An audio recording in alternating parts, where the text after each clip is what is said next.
এই গাছের নাম সুন্দরী গাছ না? এই ছোটগুলা লিটল গাছ। ওই খেজুর আছে খেজুরের মাওয়ালি কাদের বলে যারা ওই যে সুন্দরবন মধুসূদন আর সুন্দরবনের সুন্দরী গাছ নাই। পাতা সমৃদ্ধ কাদেরকে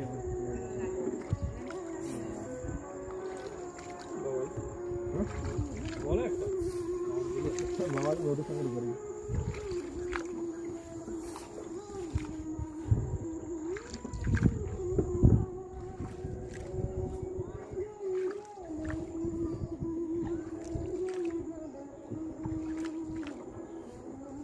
এখন তো ঘুমের মাসটা খুব ধুম পড়ে গেছে, তাই নাকি? ধরলে তো হবে না।